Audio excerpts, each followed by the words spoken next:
A Justiça determinou o bloqueio de bens do prefeito de Mococa e mais 3 pessoas ligadas a ele. A suspeita é de uma fraude em licitação. Tiveram os bens bloqueados o prefeito Vanderlei Fernandes Martins Júnior, 2 de seus ex-assessores, Paulo Sérgio de Oliveira, conhecido como Cabecinha, e Márcio Curvelo Chaves.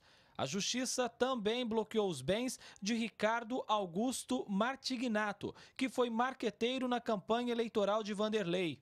A decisão foi decorrente de uma ação por improbidade administrativa movida pelo Ministério Público. Segundo o apurado, em 2017, meses depois de ter assumido a cadeira do Executivo, Vanderlei abriu uma licitação para contratar um programa de software para atender as áreas de saúde e educação do município. Em dezembro do ano passado, o contrato foi assinado ao custo de quase R$1 milhão. Só que a empresa vencedora da licitação está no nome da esposa de Ricardo Augusto, que foi o marqueteiro na campanha do então prefeito. Foi contratada uma empresa que, de fato, é controlada pelo marqueteiro da campanha do Vanderlei. Ele havia atuado em favor do Vanderlei durante a campanha. Além disso, ele continuou atuando informalmente em favor do Vanderlei, ladeando o Vanderlei, e pelo que nós detectamos, a licitação foi toda dirigida para favorecer essa pessoa através da empresa Crux. O Ministério Público acredita ainda que houve claro direcionamento nessa licitação a fim de beneficiar os envolvidos, já que das outras 2 empresas que participaram do certame, uma delas apresentou-se como comércio de produtos alimentícios, o que nada tem a ver com a efetiva participação do certame. Já a outra empresa era de fachada, já que no local de endereço consta um escritório de advogado. Além disso, a licitação não atende aos interesses da administração pública. Na nossa ótica, a contratação foi desnecessária e, além de desnecessária, era incompatível com a realidade do município. O Departamento de Saúde local já contava com um programa de informática adquirido recentemente. Além disso, era incompatível, na nossa ótica, com a realidade do município, porque tanto as unidades de saúde quanto as unidades escolares dispõe de estrutura aqui em Mococa muito precária, com poucos computadores. Diante da grave denúncia, alguns vereadores se reuniram para tentar abrir um processo que poderia caçar o prefeito Vanderlei Martins. No dia da sessão, ele apareceu aqui na Câmara junto com vários de seus assessores. Teve confusão e o processo acabou arquivado. Esse vídeo do sistema de transmissão das sessões mostra a confusão. Teve gente invadindo até o plenário. Senhora presidente, eu exijo que o cidadão, nesse momento, saia do plenário. Nesse plenário é só vereador policial. Não, daqui para sair do plenário aqui tudo bem, aqui dentro não. Para conseguir terminar a sessão, a presidente teve que pedir ajuda da polícia e esvaziar o plenário. Não quero ninguém dentro da Câmara. Na área interna da Câmara, ninguém. Eu dei a possibilidade para que eles acompanhassem a sessão de uma maneira mais civilizada. Não me ouviram, então agora sai todo mundo. Deixa o plenário assessor, prefeito, todo o público que estiver presente, por favor. Eu acredito muito que foi uma situação desnecessária por parte do Poder Executivo, de falta de respeito pela independência dos poderes, né? De certa forma, era uma maneira de intimidar as pessoas, os vereadores que estavam ali presentes. No fim, a gente se pergunta, por que não investigar? Quem não deve, não tem, né? Então, acho que a Câmara teria o seu papel moral de investigar. É uma das obrigações nossa como vereador, a fiscalização, né?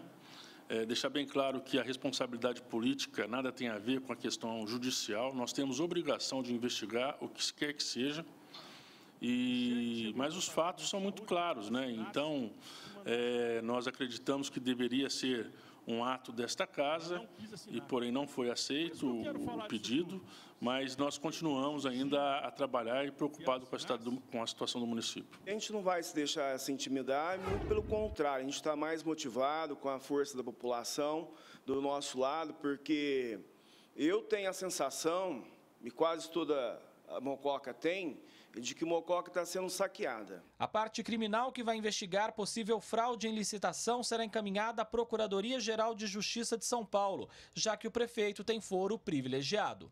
André Costa, de Mococa, para o Jornal da Clube. O prefeito Vanderlei Martins disse ter aberto uma comissão especial para apurar eventuais irregularidades. Ele também afirma que determinou a suspensão dos pagamentos à empresa alvo das denúncias. O empresário Ricardo Martinago disse não ter sido notificado, mas que todos os serviços continuam em execução. O ex-chefe de gabinete, Paulo Sérgio, informou que vai preparar a defesa assim que receber a notificação judicial. O ex-assessor Márcio Curvelo não retornou o nosso contato até o fechamento desta edição.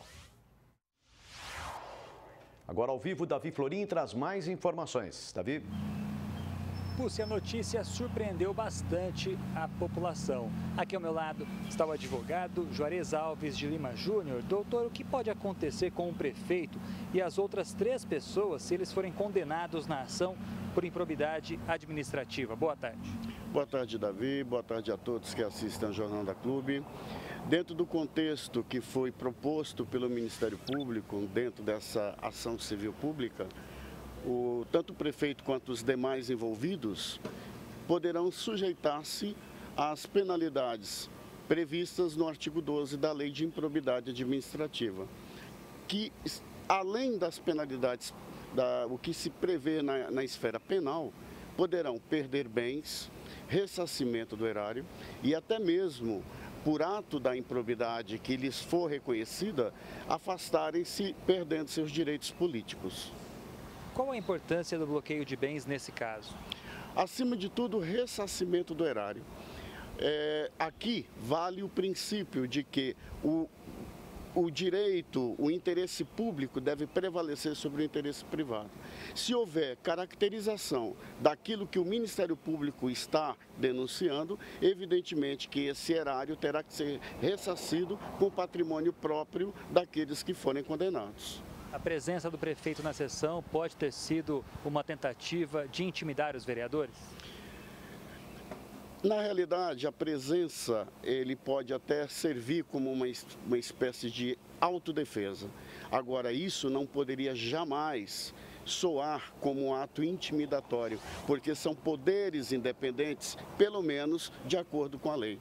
Evidentemente que se os vereadores tivessem assumido naquele momento a oportunidade de praticarem de fato e de direito a função que lhes assiste, independentemente da presença ou não do senhor alcaide, deveria sim ter instaurado o processo devido e apurar a responsabilidade do prefeito. Qual deve ser o posicionamento da população diante da grave denúncia do Ministério Público? O que se tem e sempre se coloca que o maior interessado nas contas públicas e na tutela do interesse coletivo é a própria sociedade. E ela não pode furtar-se do seu dever de cidadania, fiscalizando sobretudo aqueles que têm a outorga de um mandato, que são os vereadores. Quem é o vereador? Representante da sociedade. E à medida em que o vereador não cumpre com a sua função, a população tem total dever e poder de fiscalizar e cobrar deles uma atividade, uma atitude legal. Doutor, muito obrigado pela sua participação aqui no Jornal da Clube. Daqui a pouco eu volto para falar que uma criança de 8 anos se queimou em uma área utilizada pela Prefeitura para o descarte de galhos na Zona Leste. Esta área é inclusive uma região bastante questionada pelos moradores em função do descarte e da queima de galhos. Pussi. Ok, Davi.